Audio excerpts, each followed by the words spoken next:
Before you hire a contractor, presented by Eshelman Mill Gardens and Landscapes. Do you actually need a landscape contractor right now? You may actually need a landscape designer right now, not a contractor. Get a landscape plan or a design before you hire a contractor so you don't waste money on extra unnecessary steps. Usually a landscape design is not that expensive, and the money saved is often much more than the cost of the design. Look at a contractor's body of work. Looking at someone's past work goes a long way to determining if they are the contractor you want to employ.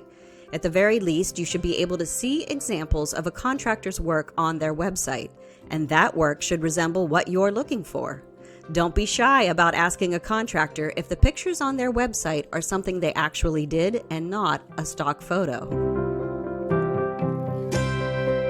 Get multiple bids. Speak to at least 2 or 3 landscape contractors before you move forward. Different answers allow you to see different angles or different solutions or different design ideas. Don't go with the cheapest price. You want the job done right the first time. How long has the company been in business? Find a contractor who has done the kind of work you're looking for in previous jobs. And if a company has been around a while and worked for the same people for decades, that's a pretty good commentary on what kind of company they are. How long have the employees been with the company? If a company has the same employees year after year, that probably means the company takes good care of their employees. They probably value craftsmanship and professionalism and treat their employees well.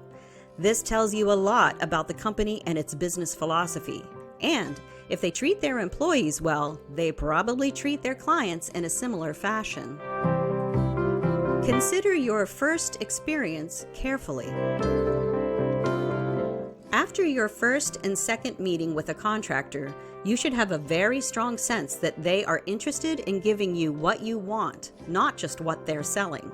You should also have a very clear sense that they are listening to what you are saying and not thinking of what they want to sell you while you are talking. Is the contractor insured?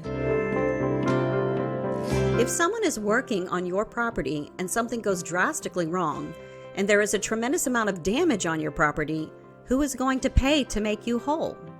If you have people on your property and somebody gets hurt, who is paying the medical bills?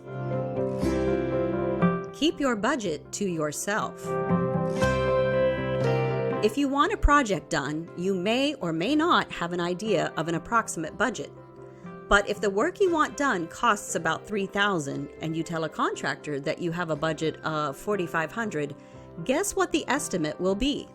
There is no upside in telling someone how much you can spend before they give you a proposal. Ask the contractor how they handle mistakes or unforeseen problems. If a contractor tells you that there are never any problems, or if they say that any unforeseen problems will be paid for by them, would you believe that?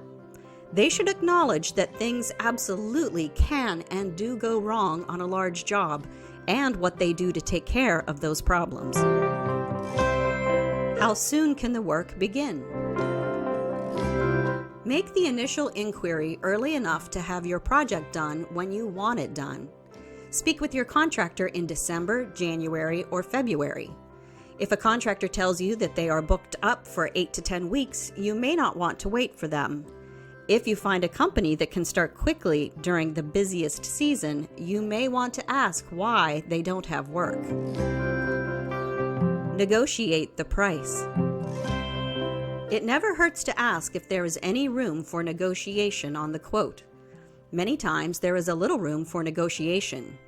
You can possibly ask for 2 to 3% less than the proposed price. No more than that, or the landscaper loses profit. Get it in writing. Get everything you agreed to in writing. The scope of what is to be done should be clear in the proposal, as well as the deposit amount, Progress payments, as well as when the balance is due, should be very clear. A 30% to 35% deposit is perfectly reasonable. Progress payments can certainly be made, but the percentage being paid after a job starts should almost never be more than the percentage of the job that is complete at the time. Find more advice for Lancaster County homeowners on our blog. Tap or click the link in the description below this video.